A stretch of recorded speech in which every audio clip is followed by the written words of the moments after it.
Hey everybody, How's it going? we are live. And if it will show me on the Kickstarter. Gotta mute you. Yeah, let's do that over. Done. Yeah, it's me. Okay. Now I'm looking for where we. These comments are so far that I can't read them. Well, I've got them up here in the Q&A. Yeah, everybody. So the chat is open and live. Hi, Bridget, Christopher, Daniel, and Nick have joined us first here. Real quick, we're going to knock some Q&As that were left up beforehand. And let's see, the first one here. Keep in mind, everything's recorded, so if you guys miss anything, yep, that's what they promised us. Right, that you would be able to come back and check everything out. Yeah, keep in mind, this is a little bit experimental. I think we're doing a beta for Kickstarter by doing this live chat on their platform. So how does the M3D Pro compare to the micro when printing circular objects or objects with any circular features? Well, that's actually a setting that's on both printers, the backlash. And if your micro is having problems printing circles, contact us at helpdesk@printm3d.com. We can walk you through setting up all the backlash calibrations to be exactly right. The micro can print perfect circles. And if yours is having trouble doing it, we can make a couple of settings adjustments to take care of that for you real fast. I'll get into more detail about it, actually. So you're showing the question, actually. It's pretty cool. Yeah. Oh, look at that. Yeah. But I can't see the actual... I'm on incognito, so it'll show what... Nice, but does it show the stream? I don't see the stream popping up on our page. I might have to hit... yeah, so it's... Oh, okay, there we are. All right, we're out there to you. It seems to have some sort of delay. Just a little bit. They said about a 1 second delay, so we'll try to have everything. So yeah, guys, everybody drop your questions in Q&A. Feel free to leave a selfie because Kickstarter asked me to encourage you to leave selfies, and we have the option, so why not? Let's see, what else have we got? What exactly can these printers print, and what kind of knowledge PC do you have? I'm new to 3D printing. Oh, well, welcome. Hey, what's up, Nick? See that little selfie down in the corner. So the printers can print really anything that you can imagine. I mean, it can be used from everything from rapid prototyping to making customizable figures for yourself or collectibles or spare parts that you don't necessarily want to go to the store to drive. As far as what kind of PC knowledge you need is you need any basic full operating system PC. And actually, we've seen people run them on Win tablets, 32-bit operating systems for Windows. So we run on Mac, Windows, Linux. Our software is free and easy to use. It's downloadable right from our website. We have it for, like I said, all 3 major platforms. And if you ever need any help, you can contact us in support. We'll run you through the options. We'll tell you where any file storage is so that you can pull up the driver. If your computer is finicky with finding unknown devices, we can help you get through all of that. So no problem there. You can be a total novice or an expert, and the M3D printers will do the job for you. All right, let's see. Oh, let me take Slow that down for a sec, bro. Let's. Oh, I just wanted to get through these, but yeah, we can take time. Yeah, I mean, we should introduce ourselves. We haven't done that yet. Yeah, I guess we should start with Go that. ahead. I'm Rob. You guys know me from online if you've been around our forums as M3D Rigs or as Model Martyr if you see me over on Reddit. I'm the head of the customer support department, and I make sure that anything you guys need to keep your micros up and running and soon to be the pro, and any questions you have get answered through me and my team. We do your repairs, we do any warranty store stuff you need, and we do any general tips and tricks for the prints you're working on. We're always here to be able to help. And I mean, Mike Armani, yeah, I'm really glad you guys are getting to meet Rob now. He's a stand-up guy, and he is working extremely hard here, especially to get you guys. He's your advocate at the end of the day. He's the one that's coming to me and saying, people want this, they want that. Can we bend the rules here? So yeah, hit us up with your suggestions. Definitely, we always listen. It's great to have it. Mike Armani, co-founder of the company, saw me in the pro video. Hopefully, if you didn't see the video, check it out. We put a lot of time and thought into these things, so we hope you guys enjoy it, and we're excited to see what questions you have to ask today. So yeah, absolutely. It looks like we got a new question. Let's see what we have here. People get to vote, by the way. It looks like there aren't enough people yet to see a whole ton of votes. Oh yeah, we do. Okay, so they can upvote questions and things like this. Well, let's see who we've got here. So speaking of which, I don't think they can see. They can't see what's in the Q&A. Unless I move. Well, yeah, they can, because that's how they vote. You guys can. They don't see that list. Yes, we can. Yeah, Nick can see that list. Okay. Because last time I saw it, there was a list under the video, but that seems to be gone. Yeah, that's gone and replaced here, and now they can see this just like we can. Okay, it just doesn't show on the phone, I guess. Right. Okay. So let's go over here, and we've got Christopher.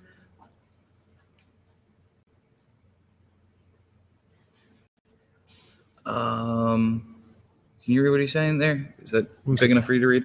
Actually, I can't see it all that well. Is there any way to? Yeah, we can bring it up a little bit bigger. I love my micro, but the one constant issue I have is that the feeder has problems with the flexible filament, and the filament is not consistent in diameter.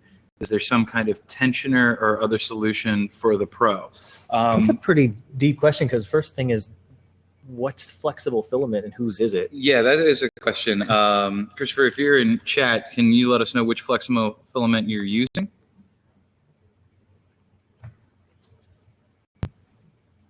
Polyflex. Yeah, I don't have experience with that. But, I don't think I've used Polyflex myself either. We have noticed this with some flexible filaments. People say and they say that they're not a consistent diameter. We've made some tweaks along the way to make sure that the micro has strong grip, and the Pro will have. Mike can talk more about that. But if there's a problem with inconsistent diameter in the filament, that's really a problem with the filament. Yeah, I mean, you need an adjustable tensioner if it's going back and forth. It's not a good solution. So the answer is not to necessarily hack your way through it and have a tensioner that's going to change, because that means that you have a filament that's got some waviness or something to it, and it's going to impact the end result of the print. If you adjust your tensioner, then the amount you're extruding changes, and you're going to have really bad effects on the print. What you should be putting in is high quality in, getting high quality out. That's going to save you time. That's going to save you money in the end, hugely. So I recommend finding a company that will support a constant diameter. But I will say on the Pro, what's a unique advantage is because we can detect filament as it's moving through, we can measure how fast it's moving with incredible precision, that if it does happen to change diameter, it will account for it on the fly, which is very innovative as compared to what's out there. So yeah, hopefully I think that covers a lot of bases. Let's see how many questions we have. Right okay. he's in the chat. So we're looking at the chat until I see more Q&A stuff pop up. So guys, it's a real small interface for us where we have the camera, so we're going to do our best to squint as little as possible. Change the resolution on that desktop.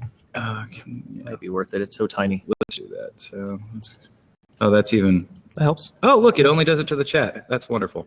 Makes sense. All right. So, guys, we're going to try to stick with. Give us a minute as we learn the features. The drive assembly tends to grind away at the filament until it doesn't feed. You need to, if that's the case, you need to contact me in tech support, help desk at printm3d.com. Send me a video of what's going on there. We'll double check, exactly. That shouldn't be happening. So we'll take a look at what exactly is going on if something is grinding a little bit in the way. Fill a flex without any problems. Yeah, so if somebody else is suggesting another filament with it they like for a consistent diameter, that's fine. I print flexible all the time on my micros. Actually, can you hand me my start cup? He's great. Yeah, this is actually something. Root stuck in there. Yeah, I just recently got back from the Baltimore Comic-Con. If any of you joined me at Baltimore Comic-Con, it was a great time. I loved meeting everybody. But while I was there, I was working with another great local company, booth nearby, Death Wish Coffee, which had the most amazing hot coffee, but I couldn't drink it through the little cups. So I printed this guy just recently. This is our flexible filament. This is tough, which has a great, let me go over to the camera, a great consistent diameter. And as you can see, this one was for the North. Just trying to get stuff done. Let me comment on this. Yeah. So we have put a lot of work into our tough filaments because we see a lot of companies trying to come out with something that's flexible.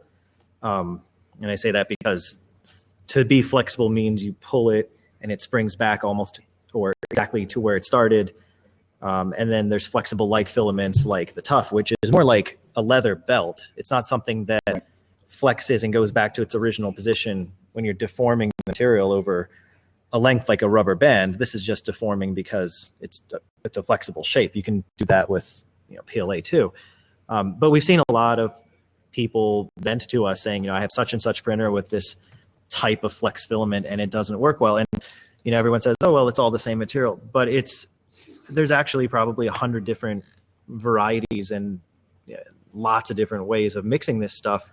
And there's a lot that needs to be balanced. The way the mixture works controls how well it bonds, how consistently it extrudes, how consistently you can print with it, how much force you can push with, and all of those are a balance. So it actually took us about 2.5 years to make Tough by refining and going through about 50 different types of combinations. And we finally hit one that was like it was a eureka. It goes through direct drive really well. It's very consistent printing material.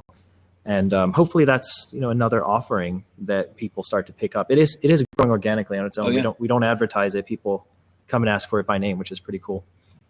I find it to be really versatile, even if I'm not doing flexible things. I'm a big fan of actually the finish on that particular filament for just the aesthetics of it.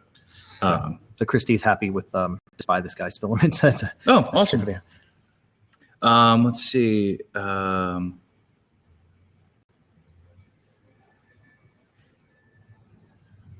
What was that? Looks like bottom is the newest. Yeah.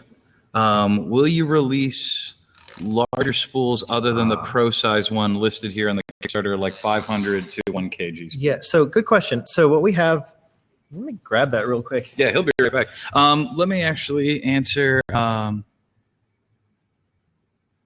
would like, shipping internationally always has a cost to it, and we try to do what we can with that, but we have to obey laws and the prices that are set by the shipping companies. We're always looking to negotiate with our shipping companies for better rates to help out our customers overseas.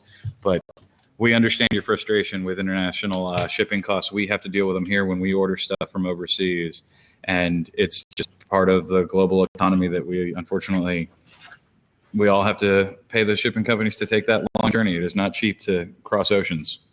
No, to get supply chain to work internationally is fairly straightforward. If you're a large company, you put $200,000 to $500,000 worth of product in a boat, ship it over 60 days, 45 days, whatever, and you pay a lot of people along the way to manage it and deal with import taxes, put it in a warehouse like Amazon so that you basically get free shipping at the end. For the most part, this industry isn't that big yet. It's about to get there to where those types of options become affordable. But we are definitely working with a few distributors internationally that are carrying our filaments already. In fact, we have a few that serve all of Europe, and we can get your info and send you some of that later and see if that's convenient for you. Yeah, Mario, if you contact me, yeah, if you contact us at info@printm3d, we can give you much further details, maybe point you towards Amazon UK is Amazon UK's got our stuff right now, and then we could send him KGel. Yeah, in Sweden, and then there's I can't remember the name of the shop. I'll have to look at it. If you email us at info@print3d, we also have a reseller in Belgium who might be able to help you. Cool. Filament. So yeah, microfilament. Dude, you come to the middle. Sure. So microfilaments are kind of a little innovation on their own. Before we released the Micro, the predecessor to the Pro, there was never a way to just get filament and try a little bit. You would have to buy a spool. Do we have a? Yeah, do you have a kilogram? Like you would have a spool that was 4 to 5 times larger than that. So you would be paying something like $50 to get a new color. And what would inevitably happen is people would just keep buying the same color and splitting it with their friends. So we thought, how cool would it be if you got a little CD-ROM sized spool?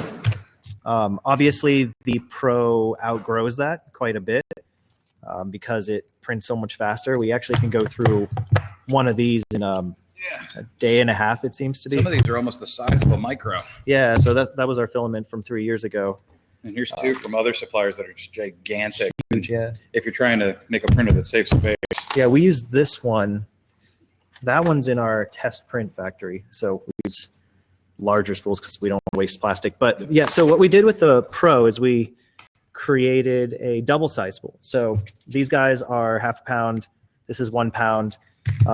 If you haven't picked up on it yet by now, you probably noticed, or you will know now, that we sell by length. We don't like to sell by weight. And the reason is back in the day, ABS was the predominant material, and people strayed away from it for a number of reasons, and then they switched to buying a lot more PLA. Well, what happened along the way was manufacturers and sellers kind of snuck in. You're getting a kilogram of PLA. Come to find out, you were getting 20% less material overall, and we thought that was misleading. So what we do is sell our material by length, and that's more honest because it means you're going to be able to print an equal amount of material, whether you're buying ABS that's really light or you're buying something like tough or PLA that's a lot heavier. You're going to get the same volume of print rather than weight. So we do put a weight on our filament, but it's an approximation. In some cases, it's heavier. But yeah, so we're going to be doing that larger spool, and that does fit inside the internal port component. We'll see if anybody who's reading the tech update has gotten that far yet. Before you go on to the next chat question, let me double check Q&A too. Yeah, we want to talk about the Mike's question. Where are we at? We're down at the bottom, but before we see Jackson Martin's question, but before we get to that, we should get to the. Do you see it? See Mario, Scott. Down at the bottom is there, but go into Q&A. Oh, in the Q&A. Yeah, I was in chat. Okay, Mike's question, because you've got this great little setup you brought over. Yeah. Okay. So the question is, hang on. I've got tools. Show question audience. So Mike Bookham asks a very valid, very common question that we get. This is comparing the micro. Can I grab your micro? Yeah. Well, yeah, this one's done. Let me unplug it. Any micro will do. Yep. Like we don't have This one's 7,000 of them. Pink right now for our fall collection. Right. So what a lot of people do is they'll look at the micro and they say, this thing prints pretty well considering the print head has that much give in it. And I give a whole spiel about this in the tech update that we just pushed. So if you haven't seen that yet, take a look at the Kickstarter page. It's unannounced by request, popular request not to spam your mailboxes. So there's a whole page on there about how important it is to have a little bit of give, because you don't want the print head to rub against something and just completely stop and fail because it has to push through it. It does need to give a little bit. But obviously rigidity is better. You want rigidity so that as the layers lap on top of themselves, you're getting a crisp deposition and accurate, a predictable one that bonds really well. What we did in, can I bend that camera down? Yeah, you can move that all over. We can even bring that up close, actually. No, let me just bend it a little bit down. Yeah, I cleaned That's my probably desk good today, enough, so actually. it's nice. Yeah, right. So what we did was we redesigned everything to be fully metal. It's actually pretty hard to tell because they look like they're plastic parts. We're used to them, but that's actually anodized aluminum. Everything is press fitted together. So a lot of those joints that used to be flexy are no longer flexy. It's the same thing all the way through and through. So we've got do you have the gantry? Yep. Another point of contact that in the micro is made out of carbon fiber, and plastic is actually all precision metal. So all of this stuff is press fitted together, and there's just no way to bend it. I mean, I'm putting a pretty decent amount of force on here to get that little bit of bend that you're seeing. So by making every single component more rigid, we're getting about 5 times less wiggle overall. It's pretty hard to see just how rigid that is in comparison to what we had before. Yeah, I can grab the other side. Yeah, if I grab both and you tried to move it. It's pretty difficult to see because it's more just bending in my hand. Right. But yeah, I mean, the point is this. We know it's a problem. We fixed it. And the way is by putting these highly precision linear bearings on there. And by making these highly precision tracks, they're 6.00 millimeters, which means they're accurate to 10 microns. That solves the problem. Thanks, Scott. We think it's pretty awesome, too. But Scott was also asking, will there ever be a larger spool than this one? Yeah, so we actually do sell larger spools. They're not on the store page right now, but we get that request quite often. The question I think you're getting at is, can I buy more material for cheaper? And yeah, we definitely want to do that in time. We'll get to it. One of the things we have to do is ask everybody what is the popular colors, because we actually stock more colors of filament than any 3D printer company that we're aware of. We have over 60 colors and materials just in this guy. And then when we do the Pro, we'll keep some of the specialties in a micro. We'll do a lot of the colors, especially our Pro series filament, which is called ABSR right now. We'll do those in more colors in the larger spool.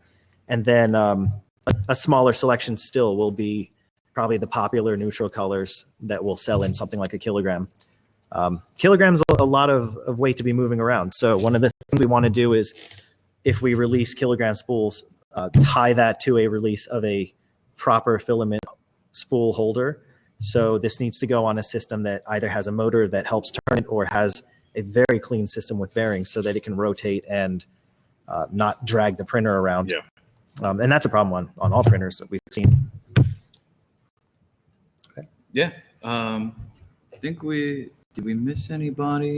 Mario said some stuff. Let me see. Oh, Europe. Yeah. And Mario, when you do email me, we will definitely take care of all that. That's Nick from Kickstarter and with his little selfie. Just curious what these things are. We got 73 people in here. That's a lot. Yeah. So guys, hit us up with the questions. We're going to be on probably for maybe just before 9. We'll cut this off. Everybody say hi to Dan. Dan, you have to come all the way around. Get in here and say hi. This is Dan, head of web development. Hey, so guys. all the clean images and the easy store experience you have, that's Dan right here. Thank you. And a whole lot more. Oh yeah, a whole lot more. Yeah, always busy. He's making your backer portal. We're taking so many lessons from the first time we've done this, and it's really cool. When we did the first Kickstarter, we had an idea and a first proof of principle, and it's a very different thing to go from we don't know if we're going to get enough money to get funded and launch a company and hire people and start a product and not have enough to be able to show you. And now, we're launched and we've already got these really cool parts that we had been prototyping for some time. And, this isn't easy. This is something that in the past we would have said, 4 to 6 months down the line after being funded, here's our status, things are starting to come together. Now we get to say that mid-campaign because we have all these established suppliers, all these trusted companies we work with, the great engineers that we've hired, and it's coming together quite fast. This is actually an almost complete extruder assembly. There's just one nagging thing to fix as far as the fit of the heater holder. There's a few more components to tie together. We're actually going to start scaling up these holders proactively since we're already funded effectively. There's really nothing left to do. So we're going to start buying 1,000 of these types of things that have already been verified and get the volume up on this. I think one thing that's important to say, though, is you're showing that gantry that you're around them all the day, every day. So, but me as the guy who's elbow deep still in the micro, as people are looking for tips and tricks on that, is a lot of people have asked us to compare the micro and the pro. Mm-hmm. And I'd like to say comparing the micro and the pro is not a way to think about the pro's features and how it's been developed. We've used a lot of feedback from the micro, but I think you would attest that there's a similarity in look because it's our signature sort of H gantry style design. But I wouldn't say that comparing the two is really fair with as advanced as the pro is at this point. Let's take a note where we left off because I want to give preference to the guys in the chat. Oh yeah. Well, the key label put the red dot up. Yeah, Tom's posted in here. Yeah, so hey, Tom. So Tom says, hey, Tom, I'd like to hear about the new tip. I assume you're talking about, can you comment? Is that what you're talking about? The nozzle tip? The nozzle tip? Yes, okay. So a couple things here. So in the original printer, the micro, we had a nozzle that's screwed in, and that was pretty much it. You had this tricky assembly where you had to route in a heater and you had silicone on top of that, and the thing could move up and down. And there was quite a few lingering issues with that. So we completely redid the assembly and the design style in a few ways. The first one is making this a closed loop. That means no external calibrations. So if people had problems with heaters in the past, they would have to send it back to HQ. There's a really good term for that, Rob. I forget what it was. Back to base, I think is what it was. Yes. Yeah, so it was a back to base repair, and we would say, sorry, we can't send you a heater because you can't calibrate these things. You don't have tech. Now it's a thermistor that goes in the side. It's a very precise one. We spent a lot of time choosing a thermistor that was more than adequate for the needs. It can go up to 350 centigrade without breaking hundreds of hours. So having that means that you can swap out a heater. Another thing is the heater actually goes on. Do we have a heater? I can throw one on there. I can. Yeah, grab a heater. I'll show them how it works. So in this assembly, the heater actually goes on and it stops against this ledge. So that keeps it from going up. And a set screw goes through this piece. I don't know if you can see that. It's kind of fading in and out. So that set screw actually allows it to stand up against that ledge, which is also not in focus. Yeah, looks a little better out here. Right, so the concept is heater goes on, this goes on top of that, set screw puts it in place, thermistor keeps it closed loop so that you don't have to send it back to base if there's ever an issue. So the one thing that isn't working is these samples that we got are just a tiny bit too tight. And that's just one detail we have to give them feedback on and get it to go around it. It's a heat spreader, so it's another major point of improvement. It's actually getting the heat to go all the way down to the tip, which gives us an extra 5 millimeters, about 50% more heat area. And that gives you more extrusion speed and consistency. It cleans up the temperature profile. It makes it so that when you print, the layers are the exact same color. The last feature that we added is really cool. This black feature right here, that's a PTFE. The trademark name for that's Teflon, but everybody in the industry knows it as PTFE. And what it does is it actually drastically improves one subtle feature of 3D printers. Most 3D printers have a film that sits down on a layer, but because the layer's cold and the nozzle's hot, it tries to go back up on the nozzle. And for thick layers especially, that's a problem. Another thing it does is it pushes filament out of the way with low friction. So it actually creates a cleaner, shinier top surface. So it's a subtle thing. We know we aren't advertising it and making a big deal out of it. It's just one of many things that we're doing. We're putting a lot of work into making sure the Pro exceeds expectations by the time we're done with it. Okay. Mike, before we go on to the next thing, real quick, everybody, I've just been informed that there's some Q&A questions that have been upvoted, but we're not seeing our Q&A window update. So if you could ask your questions both in the Q&A and the chat, we'll try to get to the Q&A, but right now it's just not refreshing for us. And with as new as Kickstarter Live is, I'm hesitant to refresh the whole stream and see what will happen. But I'm fine with that. Yeah, we'll please ask him that there. Real quick, Scott Formosa, you asked me to create a forum on the a thread on the forums and suggestions for something. What do you need suggestions?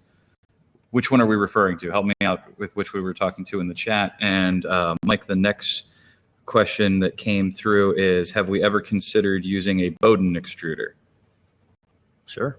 I want to go over that now. Yeah, I guess that would be the next one to go over. Bowden extruder. Bottom line, do it if it's a 3 millimeter filament. Yeah. It's got problems. It's actually particularly bad for retraction, which means you're doing a print where you have a lot of features and you're doing something like that. That's going to take a very long period of time. It's going to have a lot of ooze. Our print head. So one of the motivations that we hear a lot is, I have a Bowden extruder, therefore my print head is faster. Well, this isn't exactly the heaviest print head on the market. So it's probably got the highest power to weight ratio. And what that means is our direct drive system can move just as fast as a Bowden system. So weight's not an issue with us. Yeah, I mean, there's a lot of technical subtleties there. Another reason we chose direct is with Bowden, you're automatically eliminating any chance of flexible or tough materials working. And there's been a few ads here and there about flexible materials working in a Bowden. We've yet to actually see anybody say positive things about it. So what it does do is it simplifies the assembly and makes it cheaper. You can put your filament feed distant, and it's a little awkward. I mean, imagine you have to go through half a meter or a meter of distance before your filament can get to the extruder. That's a pretty slow change process as well. So yet another reason we did direct drive is you can stop, pause, remove filament, put a new one in. So the way it looks to us, Bowden's disadvantages stack up, and we're not seeing a whole lot of advantage. Okay, real quick to respond to Christopher. Don't send it to me through here. Send me the video attached. What's our megabyte capacity on Groove? It's 15, right? Try to make the video under 15 megabytes, just a couple of seconds. You shoot it with your phone camera, anything like that. We just want to see if there's any mechanical stalling going around. We don't expect to find that, but if it is, it means that it's a mechanical part we can easily replace versus walking through the troubleshooting. The next good question, I believe, is Tom Meeks asking, what is the impact of the glass surface on the bottom layer? Oh, actually, there was one before Yeah, let me that. get I that don't one. wanna skip. Gino Nemitz. Oh, we can actually see your questions, but not on our interface. So that's really helpful. Yeah. Okay, why don't we do that? We can't get rid of them though.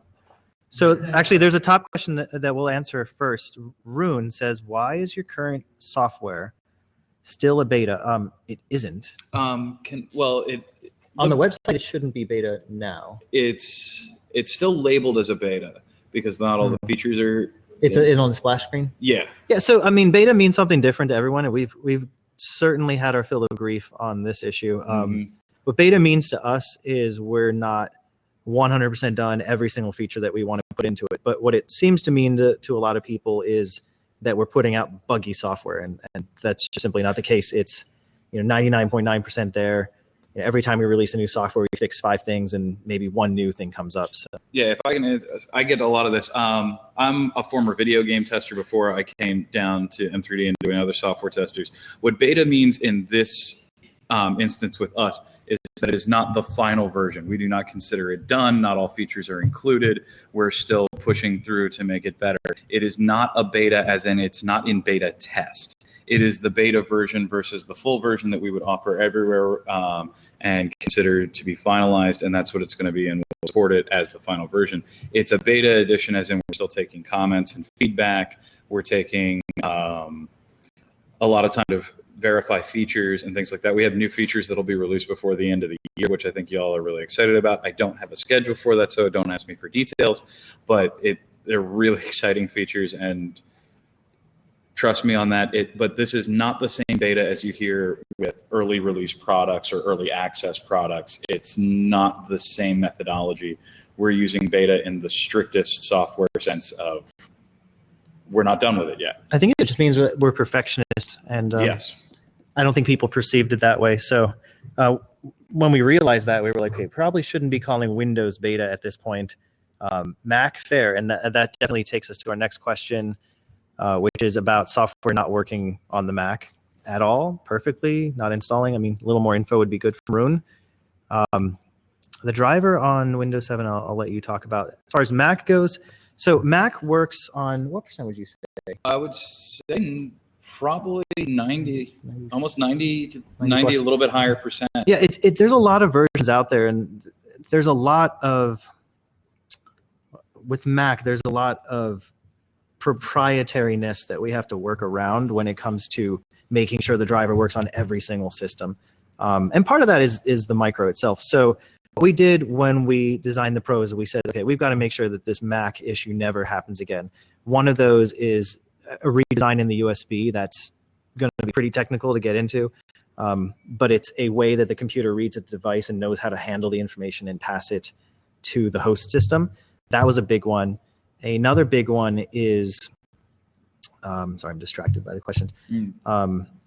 Another big one is the actual installer itself, and that's something that we just currently hired a native Mac developer, and I think a lot of people are going to be proud when they see what we come up with a few months out of that, and we'll see that we're working to fix that. So there's the installer itself, and then the app itself actually works pretty well once you get it running. There's been a few issues here or there where it makes a computer run hot, or it's got some funky characters, or the text doesn't copy. And that's because of the way we implemented it. But again, we're going to redo that. And we believe before January, we should be done a native Mac version that solves those issues. As far as Windows 7, so the driver works fine on Windows 7. It's 2 tricky things. One is a lot of people on Windows 7 don't have the latest version of the .NET framework, which the micro needs you to be on the .NET framework of 4.5 or higher. So if you're having a problem on Windows 7 PCs, first update that.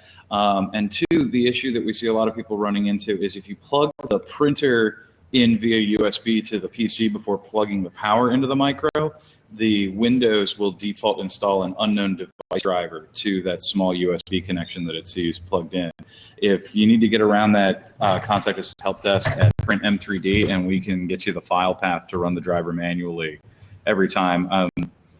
Actually, I've gotten really good at just repeating it off the top of my head, but I don't think we need to waste the time here in the chat going on. But yeah, Tom, I think, was next with And then his there was question. Loud. Okay, so Loud, yeah. this was Gino Nemitz. So the question is, roughly how loud will the Pro be during printing? So great question. One of the number one things that people say about the Micro when they do reviews is we're so shocked at how quiet it is. We definitely wanted to preserve that and took it a step further. What we did was, instead of having the fan on the bottom of the printer and running at really high speed to get the flows, we actually did a whole lot of computational fluid dynamics and redesigned the flows so that the same pressure would deliver better cooling, and then switched to a blower fan that's installed inside the print head. So now whatever the noise level was before is now it's encapsulated by a cover, essentially, so it's even quieter. So the noise is not only down, it's also more consistent. So every now and then somebody would have a loud fan, or it would grab a small piece of filament or something like that. So it's definitely going to keep that characteristic. Monster Rehab. Yep, see, let's definitely read that comment. Monster Rehab is the choice of techies. Yep. They know all about me and my rehab addiction. Mike. I had one. I went through a rock star addiction pretty bad at one point. That was the stay up until 3 to 6 a.m. phase. Yeah, I maybe have 4 of these a day. I'm maybe the poster child for Monster Rehab. That's fine by me. What is the impact? Where did it go? The glass bed on the bottom layer. Great question. So glass is, let's think of glass more as the perfect starting canvas. If you could have a high quality, perfectly flat, glassy starting point, and you can do whatever you want with it. You can put PEI stickers or print bed sheets or build tack or hairspray or glue. Love the hairspray trick. Best part of this industry. Everybody has a different idea of what they want to do. We're obviously going to come up with a recipe that we think is ideal and doesn't require glue stick. But what's nice about it is, you can put glue stick on a glass surface, take it out, wash it in your sink, and it should wash away. It's a water-soluble glue. Art from Christopher, thank you for your service with the military. Absolutely appreciate everything you do, and you should contact us. We have a military discount if you're interested. Indeed, where did you see that? It was just the last question. Oh, it just popped up. Yeah. So what glass also does is it's so perfectly shiny that when you're done printing, you turn your print over, and rather than getting that. No, it's about. That's the standard Micro. Yeah, I don't know what I did with the Pro prints that have the glass bottom, but the Micro print bottom, for example, is pretty plain. That is one, but it's actually it's a little bit. No, it's fine. It's a little bit more bland. When you actually get a very nice shine on the bottom surface, it's so satisfying. Another thing glass surface does is it lets you print extra thin things. So if you want to make like a business card and not have to print super thick layers, it's easy to remove without having support material or something like that on there. So glass is just a more professional way to do things.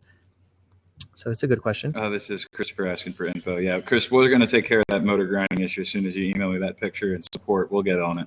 How fast is the print speed? So guys, Crystal Bentley says, how much faster is the print speed compared to the predecessor? So put blatantly, it's 5 times faster. Yeah. The Micro can go as fast as 60 millimeters a second, but you effectively, to get a very consistent print, run it a little bit slower. Yeah. 30 is pretty typical. 20 is even typical. Sometimes it's limited by its maximum extrusion speed. If you're printing a very thick layer, it doesn't have the ability to extrude as much volume as the Pro can with its more powerful system. Take a look at the video that we just put up is near the bottom of the Kickstarter update number 2. We're showing the actual Pro prototype with all the production electronics. It's in update 1. No, 2, the latest video. Oh, you're right. Yeah. So actually, guys, this is a pretty big deal. And I will use that as an excuse to answer the Q&A.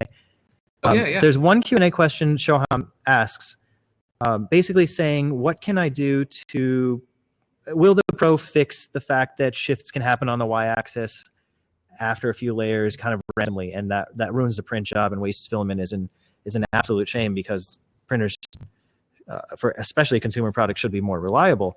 The whole premise of the Pro is the fact that it's closed loop, and with a lot of sensors, it can become more self-aware. That is best demonstrated in the video that we just published, 30 minutes ago. So take a look at the video. I think you guys should all just stop and let us post this link. Yeah, absolutely. Actually, pull up my Post-it notes. Go for it. Yeah. So this is the technical update. What? Actually, give them the YouTube link. It's even faster. I don't have the YouTube link. Get you point to it. Okay. Let me follow. Get it from there. Yeah, hang on just 1 second. We'll post that too. That way people can get the update. Yeah. Copy Windows thing. We're switching more and more to Linux over here these days. Yes. Penguins everywhere. So where is my share? I think that one. I can actually pin this. Oh, sweet. Okay, let me get the latest. So if you want to put the message above that. Yeah, so go to message. Yep. So awesome. I'm so glad you got to come by Baltimore Comic-Con. I had a blast with everybody who came by. I'm glad you're loving the micro too. If you guys have any questions about anything you want to print or anything like that, feel free to contact my team for the other service we offer. We're not just about doing tech support when there's a problem. If you have a print file you're not sure about settings on, contact us. We'll walk you through it. We're just print enthusiasts. We print things here all the time. We're happy to test things for people. Maker Faire New York. I have to check. I don't have the information if we're going to be at Maker Faire New York this year. We are. The timing's very unfortunate, though. The Maker Faire opens the second our campaign's over. Oh, man. Yeah. We'll have to get back to you. Stay tuned for announcements about Maker Faire New York. Oh, it's a pin. I mean, we love getting out there to see everybody as often as we can, but we are a really small team. So everybody we send out to convention is somebody we don't have here back at the office. Taking stuff. Maker Faire opens on October 1st. Yeah, that's when the campaign ends. Campaign ends. So prepping for it. I mean, Baltimore Comic-Con I did mostly with volunteers from the staff on their days off coming up to just take on as much as they could and do what we could. And we were really grateful to meet everybody. Oh, God, I love this video. Sorry to interrupt. I was prepping. Sorry, we were just looking at this video that is fantastic and really shows. Is the Q&A updating finally? No. No. Oh, but we got a new one. We got one. Not well, let me get back to that. Let's do the... Sorry, everybody. The Q&A tab just is oddly updating for us. We're trying to see what we can, but it's not always coming through. Yeah, so take a look at the video. We put it in comments, and it's posted for a couple more seconds, apparently, on... Don't worry, Jack. Pin. We're not saying, no, we're not going to make Faire. It's just that we don't have the information right now. Yeah, they're a little slow to get back to us. So... Okay, we'll get to that too. So let's look at the video, because a lot of people ask the question, how fast is the Pro? So take a look at this error recovery video. And what you're seeing is the... Link in chat, folks. Link in chat. What you're seeing is the Pro prototype that the programmers use. And like we said, we have a bunch of prototypes in different uses and different places. The purpose of this one is to demonstrate what was one of the higher risk aspects of the campaign, and that's the ability to measure position on the fly at high speeds and do something about it if it's wrong. So what you see is me and Matt, our developer in this video, just stopping the printer randomly as it's trying to go around and print a square pattern.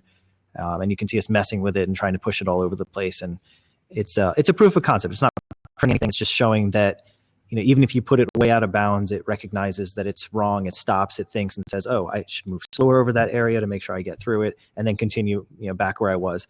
And that basically guarantees that prints never fail because of shifting issues for any number of reasons. They can happen because prints warp into the print head, or because the filament snags, or because you accidentally kick it. You know, there's any number of things.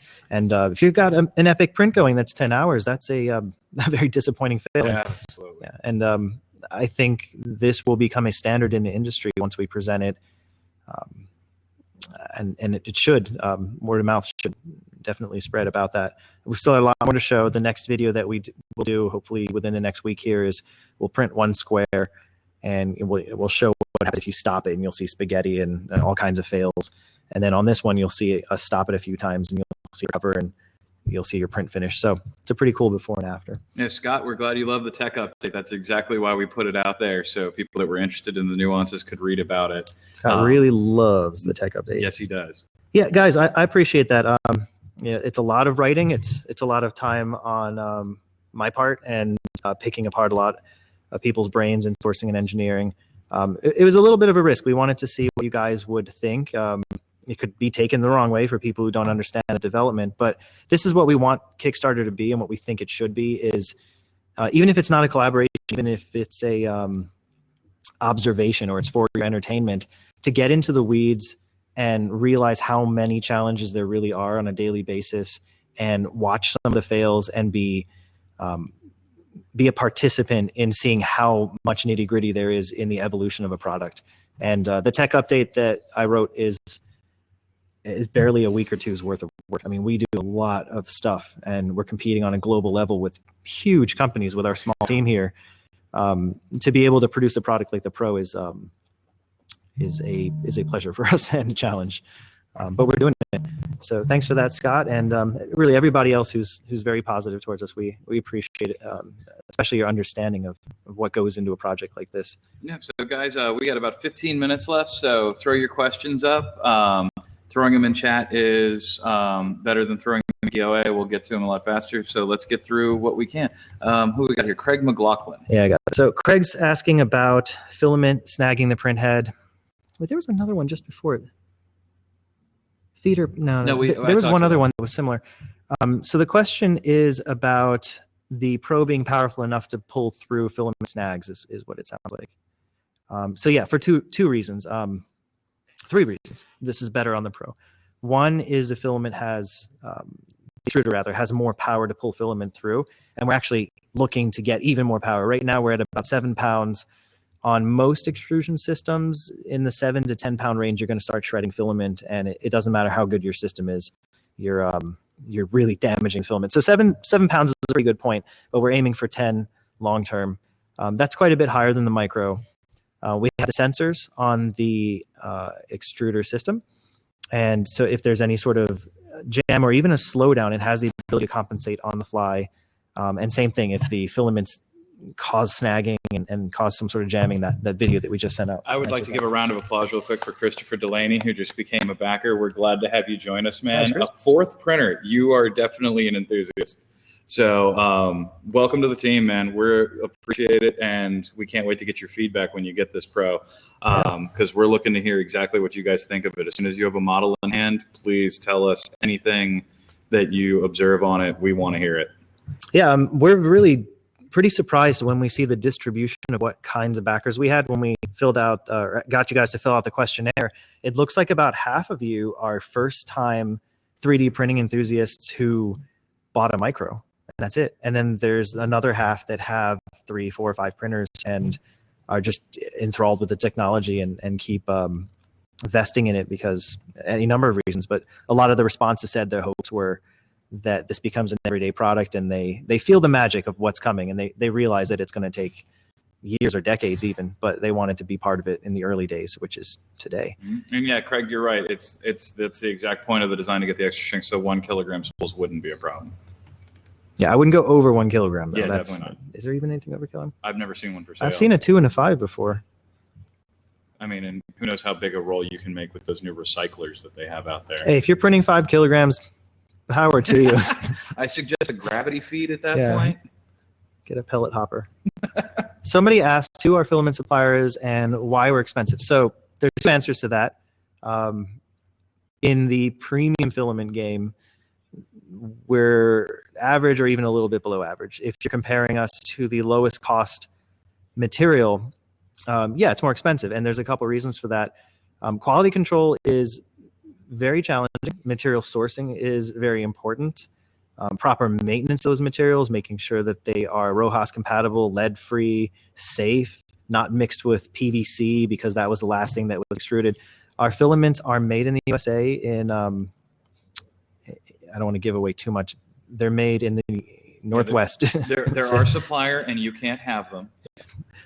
Pretty much. I mean, they're made in the USA. We're using, we're using standard stuff. We're using NatureWorks. We're using the high grade that's designed for 3D printing. We have our processes which allow filament to not absorb as much moisture, to control diameter to about plus or minus 0.02 millimeters is high in the industry, and that means more consistency. At the end of the day, it should mean less filament wasted.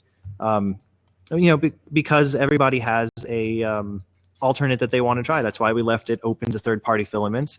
The hope being people try other things and realize, you know what, I'm wasting a lot of time and money with this other filament. I just want something that's a sure bet, and I'm willing to pay a little bit of premium to guarantee that it's a good experience. Knowing if I say it didn't work out, M3D will exchange it or let me try something new. And I think Tom Meeks pointed out the smaller rolls as an advantage where they're much easier to store. Like most of you probably know, you've got a room or a closet somewhere that's full of the filaments that you use. True. Mine is explosively overloaded, the number of colors and things, because me and my team, we also produce most of the prints for our holiday messages and things like that we put out in our displays. So I've got a lot of filaments there, and the fact that our spools are the size that they are allows me to keep some level of organization to all of these filaments versus just stacks and stacks of 1 kgs that gather dust and a little bit of moisture, and then you can't go. One more thing, just running a little short on time. Another thing is this, we use 100% virgin grade plastic. That means plastic that was never extruded before. If you're buying really cheap stuff, because $14 is probably the lowest price spool that's on the market still, but you're getting less material. One of the things that people are putting in the filaments that you should be wary of is reused. And PLA recycles really well, but each time you recycle it, you lose 5 to 10 degrees centigrade on the glass transition temperature. And what that means is you're going to have failed prints. Your extruder will print, and then 20, 30 minutes into the print, little heat will creep up nozzle, and all of a sudden it'll come out. But it'll be great. It'll have a nice body, strong body print. There's support removal optimizations in this as well that those don't have. So yeah, let's get into. Christopher, I can't wait to see what you guys use the Pro for out in the field. I'd love to see life environment testing on the Pro. That would be really cool to see. Jack says, will we release source files to the firmware? No. Keeping that one in the family. But it is completely G-code compatible, and we're going to release the G-code set that we have. It's mostly standard. We've had to add a couple codes that are just unique feedback codes for the Pro. I can answer there's no internal feed tube in the Pro, is there? That's the spiel in the tech update. Yeah, you guys need to go check the tech update for all the info that you need about that. We've got a few limited minutes, so we won't get into it now, but go read it. It's in there. Yeah. And Nino says, smiley face. Yes, there is an internal feed tube. It's a bit of a legacy, and we're kind of reworking it. We really got a lot of work to do to convince the industry that ABSR, as we call it right now, which will become the M3D professional filament line, is the preferred material for literally 100 reasons. It is far better than PLA, and time will show that to be accurate. So. Yep, Nino, this is the office and the factory. Yes, it's both. The colors for the Pro right now are just the shiny black. We don't have additional colors on the menu right now. We've heard the request for it, but right now there's just. We don't want to diminish that. We don't hear the request. We hear it. We actually don't get the request often. It's not one of the major ones, and it's also one that just won't affect the performance of the Pro, and that is what we're focusing all our efforts on to make this the best printer there is. And colors, if we get around to it, will be a much later afterthought at this point. Yeah, it's pretty much the same black as the micro black. We have some tentative plans long-term to add a paint coating to it and give it like a ceramic hard coat. But in the past, that was a huge long lead time, expensive item. So do we allow visits to the factory? No, not right now. And the reason is we keep a fairly sizable staff in here, and to have tours would be quite distracting to production activities. There's one up here. Nozzle sizes. Yeah, we will be offering different nozzle sizes. We should send them the link to the Pro the public Airtable. So what we're doing is all of your, let me do it now. All of the requests that you have are things that we're keeping.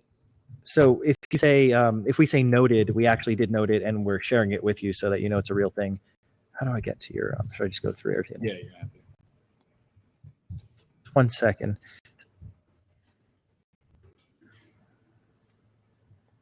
Okay, so this is public. Mm-hmm. The only gray one. And then accessory goals. So shared. Okay, we'll put this link in the comments here. And what it does is it tracks, again, the different potential accessories, and take a look in the details. So what we're going to do is release a 0.4 millimeter nozzle standard. We'll probably have a 0.5 and a 0.35. Other sizes beyond that, we're definitely looking at. We just want to take our time and make sure that they're definitely going to give good printing experiences, but 0.75 is on the table. We want to look at maybe doing a 0.25 long-term, although it's quite hard to manufacture a true 0.25. Let's go through a couple more questions here. Real quick, thanks Nino for pointing out that I think we are the first 3D printing company to do one of the live chats here. But we try to have a sentence, the only 3D printing company that has done that, as a common phrase about us. We try to get out ahead and come up with a lot of industry firsts. We don't really try to harp that we're usually the first, but we generally are. And thanks a lot for noticing, and we appreciate the support, man. Thanks, Chris. Yeah, quick thing for Rich. He wants to know if we'll do a dual extruder option. Not currently on the Pro, and the reason is the electronics would have to be redone, as well as the software, pretty substantially. Should we release a dual nozzle in the future, if that becomes popular, it would reduce build volume by about an 1.5 inches on the X. So it's a pretty big sacrifice to do it. But it would be fairly straightforward to modify the Pro as the motion platform for it. And that is something that we're considering long-term.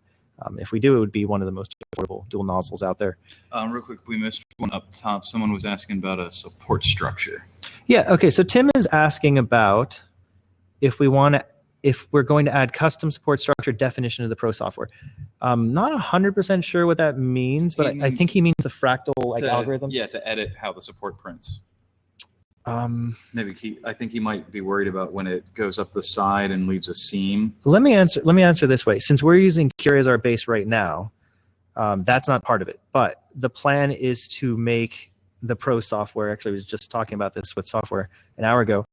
The plan is to make the Pro software so open and accessible and have features like that you shouldn't need to go to another platform. And so, for example, Slice 3R might be something that we throw in as an optional slicer.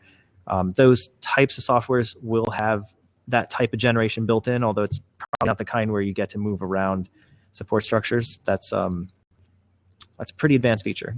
So yeah, it's not in the plan right now. And buenos dias to you, Cyber Phoenix. Glad you could join us. Yep, we're enjoying the live chat too, for sure. And we are. Everybody here is just super passionate about the product. It's quite an amazing team that we've curated. Greetings from Mexico. Yep, that's what I was just talking to. Yeah, we'll look more into editable supports since we put that in focus. I think the other one that somebody asked earlier was, do we plan on doing an add-on that's a screen for SD card style prints? And screen? Yeah, he mentioned. Oh, you mean like LCD? Like a plug-in LCD screen. I can answer that, but if you want to. No, I love this question. I know you do. I got to cite. I mean, so back in the day. I hear this story about how Steve Jobs was designing the first, I don't know if it was iPod. It was iPod. Yeah. So basically a bunch of people in his staff were like, when customers were like, why don't you get a stylus? He was like, no, a stylus is lame. I don't want to do it. It's a little bit of that mentality going into it. To have an LCD screen, and especially a webcam is kind of it's cool. We think it's cool. And it's certainly a feature that we can support. Through third-party plugins on the back end, on the USB side, other integrations with the OpenG code aspects, things like Raspberry Pis. But in order to have an LCD screen, you have to add a lot of weight and cost to the product to be able to not just plug in an SD card, but go through a menu and select which file you want to run, if you want to pause it, stuff like that. So it would be doable. It just adds a lot of complexity to the Pro, the timeline, and doing what we decided to core out and carve as the Pro, doing that perfectly. Once we do that, making an add-on to have an LCD isn't challenging, and it's definitely on the to-do list. Do you know the Matter Controller Touch T10? I don't know that one. We know Matter Control. We aren't sure about the T10, but that should be, from what I know, Matter Control should be 100% compatible. Yeah. All right. Well, we're running out of time, folks. So throw those last few questions up. We'll get what we can, but we're going to have to end this one. We're glad you all liked it. We may do more in the future.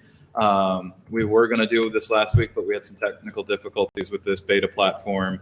But definitely stand by, and we love to reach out and be able to communicate with you all directly.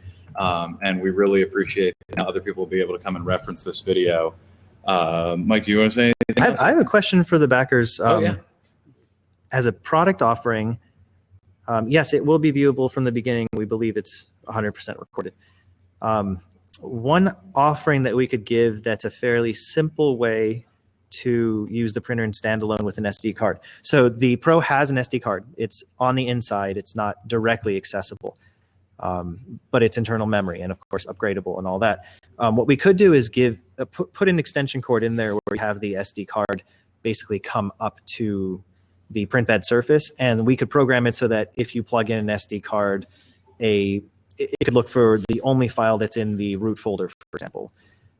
So I don't know if that's 100% useful to you guys, but my guess is most people aren't running around with an SD card with hundreds of different prints. My guess is they just transferred one file that they want from a computer and they want to use it immediately. So that would be a very cheap way to do it. Yep. Do you want to take on that last one there before we cut off? Because laser engraving. The short answer is no. We see a lot of products that try to do this Swiss Army knife approach, and usually what you'll get out of that is you'll get so distracted in product development with all the different facets, CNC and laser cutter and 3D printer, that probably they'll be adequate overall. And if I were doing it, the way I would do it is make a CNC machine that's stellar, add a laser cutter to that, and then add a 3D printer to that.